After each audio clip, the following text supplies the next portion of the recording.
The following program is brought to you by the University of Alabama.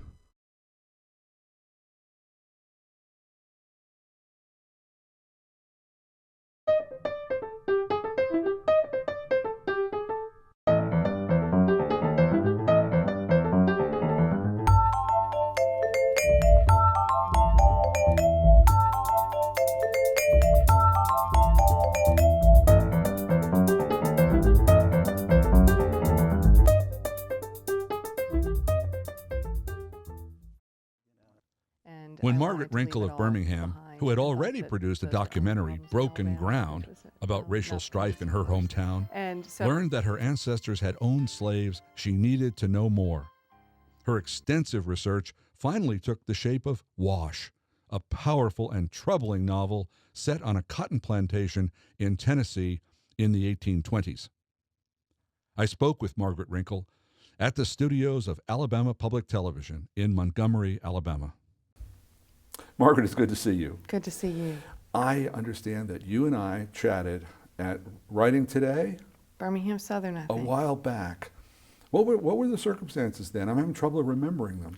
Oh, I was wandering around listening to all these writers, hoping that someday I would actually get my book finished. So it was a long time ago, the beginning of a long road. I talked to a lot of writers. A lot of them are moving through Alabama. They're on a book tour, or they're giving a lecture, a signing, what have you. And so for many of them, it's the first time they've ever been in Alabama. But you're a native. You were raised in Birmingham? Yes. What were the circumstances of your childhood? Where'd you go to school, high school? I went to Altamont. Mm-hmm. And no, I have, let's see, I'm a seventh generation Southerner, and four generations from Birmingham. So my people have been here for a while. And Altamont produces writers. Yes. Daniel Wallace, Yes. I think, being at the moment maybe one of the most famous of their graduates. But that must be a terrific little school. It is. It is. I think I certainly worked harder there than I did in college, and learned a lot about English and writing and literature, definitely. I thought, because I must think in very conventional terms, I thought you would have been a student at Birmingham Southern, but you weren't, were you? No, at the time we met, no. I was just there for the conference. No, I mean, you didn't. Did you go Oh, to no, I Birmingham? didn't go there. No, you didn't go. No. Where did you go? I went to Yale. You got a bachelor's at Yale. Mm-hmm. What did you study? English. Mm-hmm. Were you later a graduate student at Yale? For some reason, I went back for more. And to get a PhD in English. And I initially went there, I just wanted to get out of the South and out of Alabama, but I went back for a PhD in English to teach in college, but I dropped out. I read that you left the graduate program in English at Yale, which was very hard to get into, and not too many people walk away from it, to take up public school teaching. Where did you do that? Tell me about that. Here in Birmingham. Well, I think, I guess the backstory to that is that I was going to get a PhD to teach in college, sort of a social justice type of concerns that I had, but I realized a lot of the kids that I wanted to reach weren't making it to college. And what had happened was I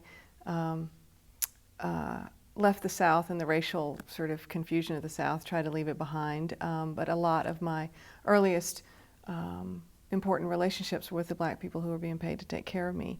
And so I grew up, but I wasn't supposed to acknowledge those relationships. And so I grew up sort of crossing those lines and carrying divided loyalties, and which is one of the reasons that I left. And I wanted to leave it all behind and thought that those were only problems in Alabama, which was not the case, of course. And so but I had a very strong relationship with the woman who worked for my parents, and it was actually her death that drew me home. I had already taken a leave from the graduate program because I knew something wasn't quite right, and I had an inordinate fear about my orals and exams and my dissertation. And but I was already on leave when she passed away, and that drew me home. And I was just going to come for 3 months and do oral histories of women who were working as maids. Oh. And I stayed for 10 years, realizing that the graduate program I was in wasn't really preparing me for what I wanted to do. So I got certified to teach elementary and taught in Birmingham's inner city schools for some years, and that led to that work, which was sort of race reconciliation work. I spent a lot of time going from the black community to the white community and back and forth, and carrying stories back and forth, and that's what led to the documentary. And was your intent, it was an oral history, so obviously you were taping interviews. Well, we were, yeah. Strictly sound, or were you taping them? We were, I wanted to do a documentary, and the women gathered and we started talking, and they started telling stories, and actually started talking about unionizing, and we scared ourselves, and they disbanded. So that was in the early 90s. And so I think some of those, I started out just getting stories about their lives and their families before, not necessarily about domestic work, but just about their life stories. And but then their concerns, as we started to talk, their concerns became more clear. And then they, because a lot of them were still working, and it was too dangerous to do any kind of film documentary. Well, I can tell you that you had a good idea there. To write a novel about the black help can work out very well for people. Yes, exactly. Exactly. No, and by the time, I realized that after I had done this work in Birmingham, I realized that I just had this sense going back and forth between the white and black communities, carrying these stories that either side hadn't heard, that we were really still haunted by patterns that were laid down during slavery. So I knew that I was going to have to go back to that to see why today is how it is. Well, you didn't publish The Help, no, but you did make 2 documentaries about Birmingham. Yes. About race relations, and about one of them is about a neighborhood, isn't it? Yes, the first one, I was hired to lead middle school students through making a video about their neighborhood, which is Central City Metropolitan Gardens, which doesn't exist anymore, and it's in that form. And mainly as a way to get students who were disaffected with school excited about something, video, and there was writing and interviewing and all of that, and editing, and so we worked on that, and that was called Set the Record Straight, How Life Is in Central City. Yeah. And it was, the kids were setting the record straight about their neighborhood, and we led them through that, but they didn't really want to talk about race. And so when you're working with students to help them develop their voice, you can't very well tell them what they should talk about and what they shouldn't talk about. What did they want to talk about? They wanted to talk about music, and they wanted to talk about how they were perceived and how that didn't match how they were, but they didn't want to talk about that in racial terms per se. And that, a lot of their issues, violence, pregnancy, family, it was a lot about they were being seen how they didn't want to be seen, but they didn't want to talk about that in racial terms.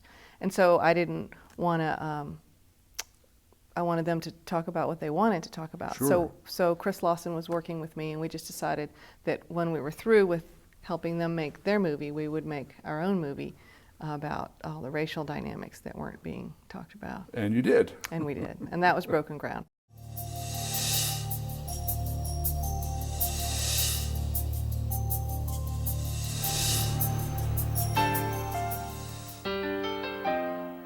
Where would people be able to see it still? Yes. Is it available online, or how? It will be available online, and I'll put it on my website as a way to get to it. Yeah. Okay. I don't know. I've read some interviews that you've done and some reviews of your book, and I don't know that I've ever seen a direct reference to Diane McWhorter and Carry Me Home. Mm-hmm. But when people ask you about the genesis of WASH, very often what you have said is it was a family, it was a curiosity about a family connection, and I was reminded of Diane's curiosity about whether her father had been involved in some tangential way, at least, with the Ku Klux Klan. That's her story. What is your story? What is the family issue that got you involved in working on the novel Wash? Well, I knew that I had slaveholding ancestors, but I stumbled across a rumor that one of them may have bred enslaved people, and so it was very much like Diane's. And Diane's book, I think, had a huge. I just sat down with her about a month ago and was able to tell her that it was sort of like her book bush hogged this field, a path through this field, so that I could go through. And mine is a very different story and a very different thing, but hers, the existence of her book made the existence of my book more possible, I feel. So I found this rumor about this ancestor, but I never could find any proof of the allegation or very much proof of the practice at all. And so there's very few of the history books have it in the index, have slave breeding in the index. And a lot of black historians say, of course, it happened. A lot of white historians say, of course, it didn't happen. So right there, I was fascinated. And I also knew that I was going to have to go into fiction because I couldn't write nonfiction about. Well, where there were plantations, there were slave houses. And in the houses were slaves who were in their own way married and had children. Yes. So there was reproduction going on. And we're not to think that a slave couple who have a child, this is not the same thing. There's a kind of willfulness in breeding. Is that what we're talking about? Yeah, well, and I think I didn't really know, like I said, I didn't find much proof, and I didn't really know. I was just kind of going by feel, and I was writing about, centering it around a character who was inspired by this ancestor of mine, a Revolutionary War veteran who wanted to build an empire. He's sort of a composite of a lot of the white men that were out on the frontier at that time trying to build an empire. But so I was kind of starting with that, and then I found a 3-line quote from an interview with a survivor of slavery who was asked about the breeding, and they were called, the men who did that work at that time were called traveling Negroes, and they asked him about that, and he said, yeah, there was this guy, his name was Joe, he was tall, he got to sit in the shade of the willow, he got the extra bacon, and on one weekend he was sent away to a distant place, and 9 months later all these children were born. And so just in this 3 lines I had this very strong sense of this person who was very isolated, because he had privileges he was treated differently, he had more freedom, he had more, but of course he had this very difficult, challenging, sort of complex situation to navigate.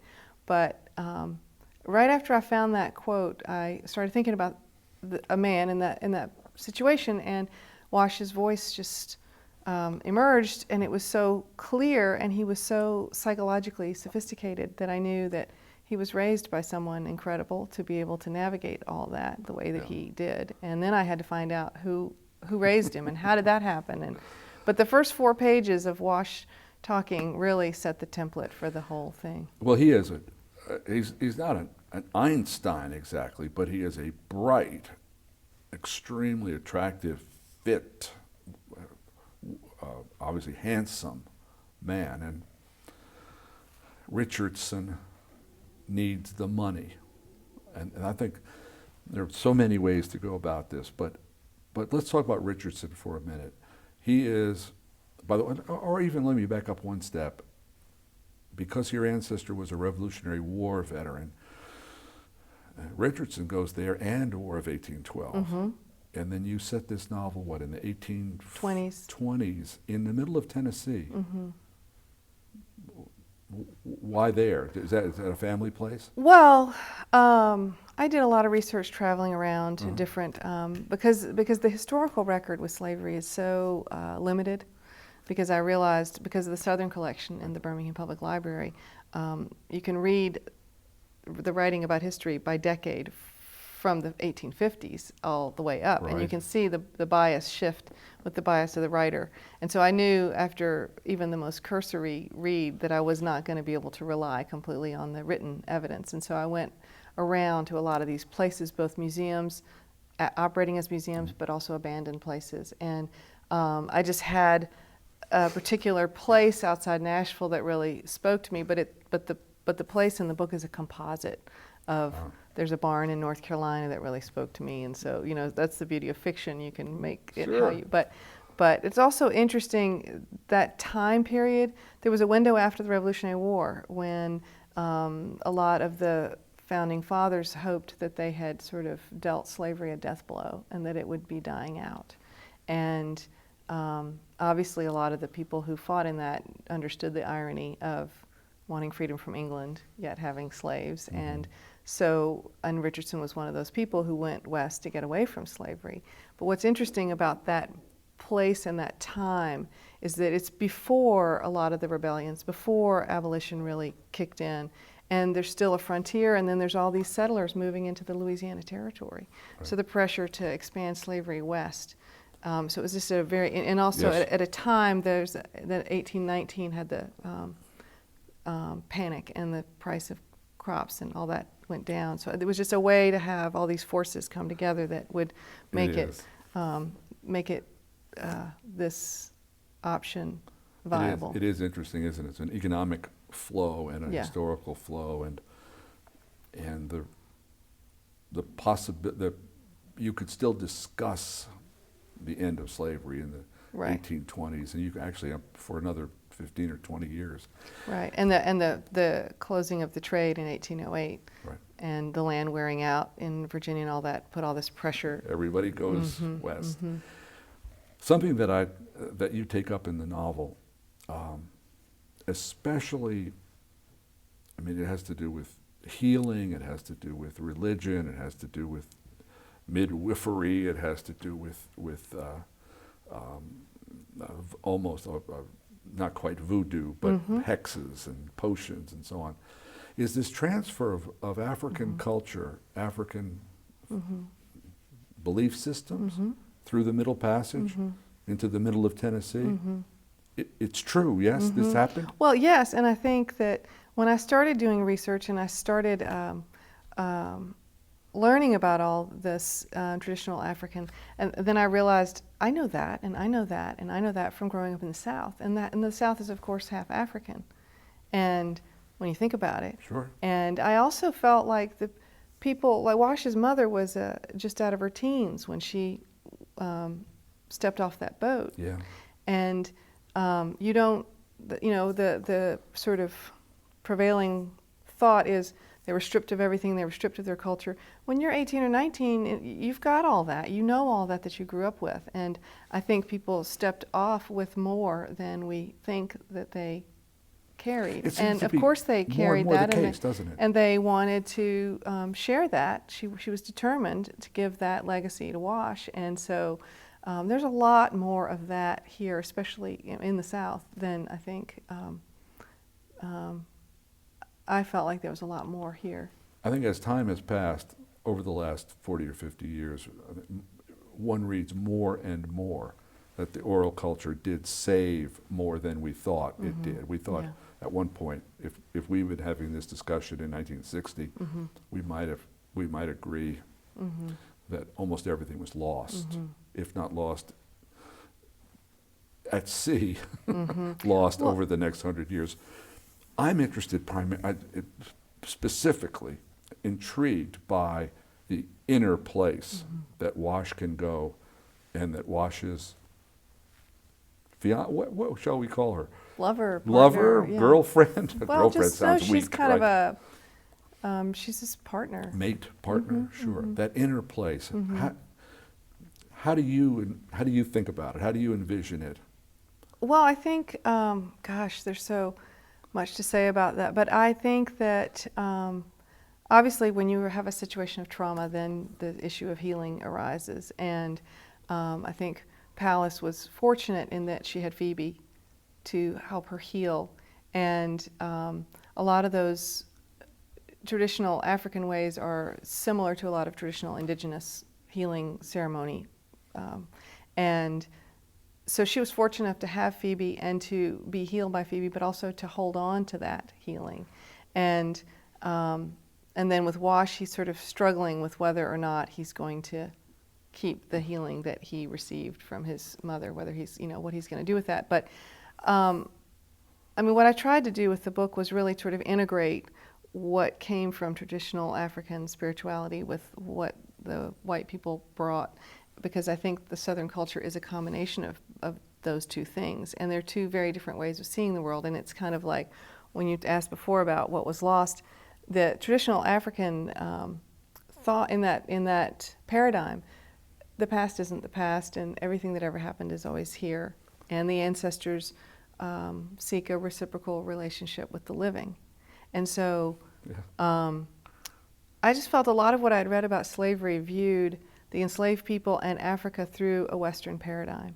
And so I thought, well, how interesting would it be to view the whole thing through a traditional African paradigm, where and raise those issues of if everything is here all the time, and what are the repercussions of this? And if the ancestors are present all the time, and what is the reciprocal relationship that they are having with us, and what kind of haunting is that?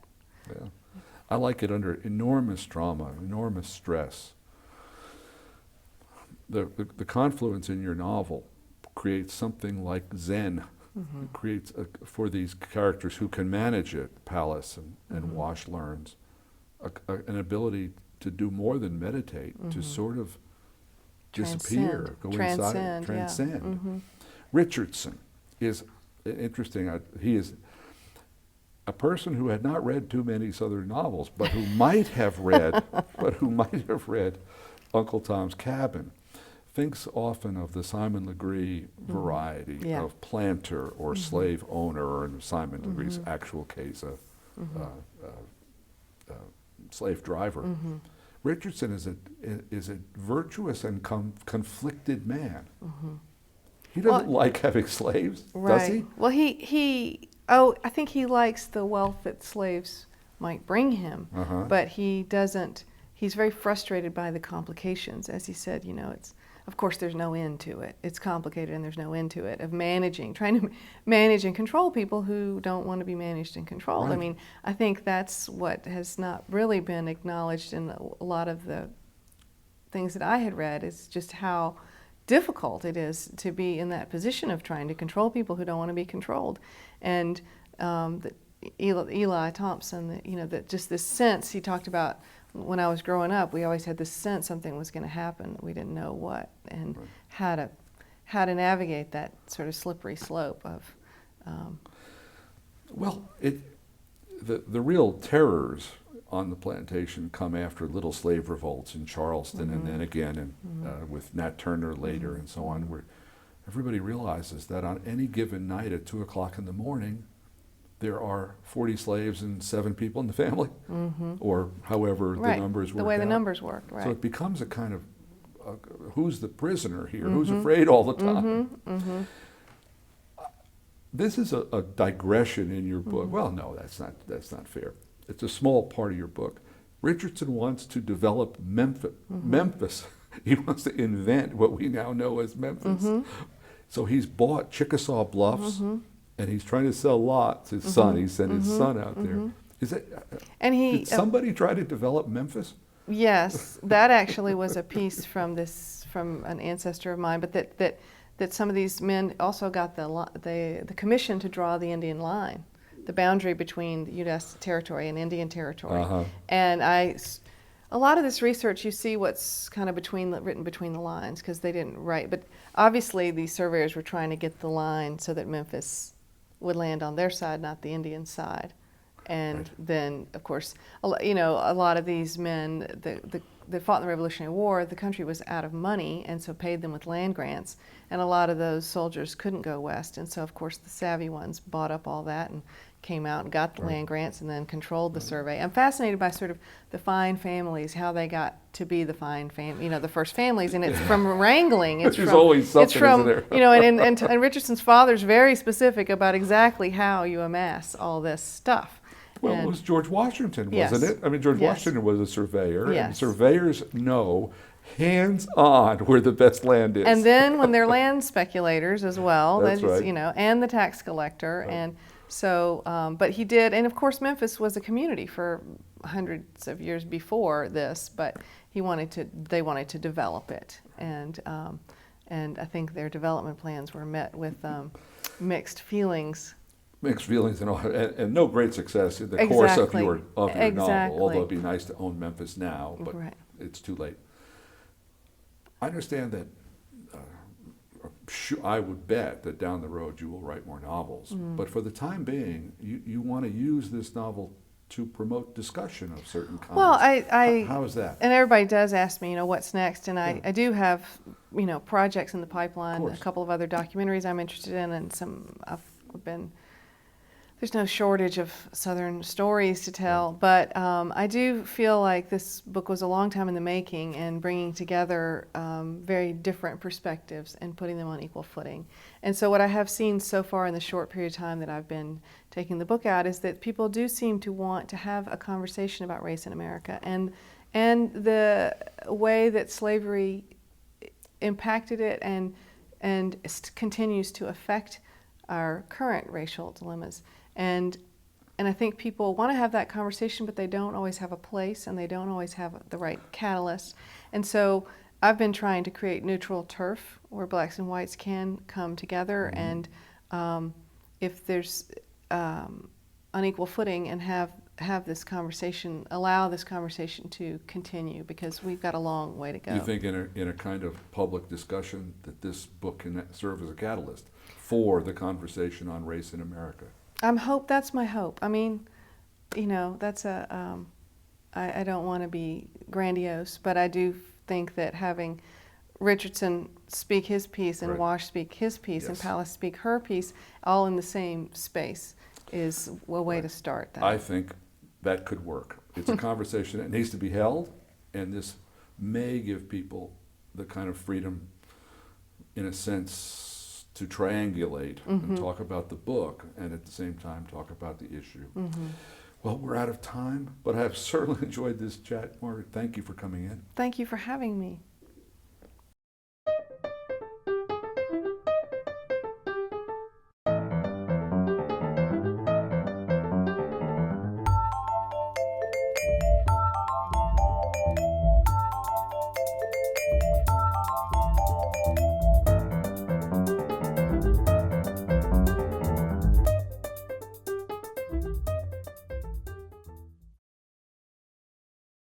To order this season of Bookmark on DVD, call 1-800-463-8825.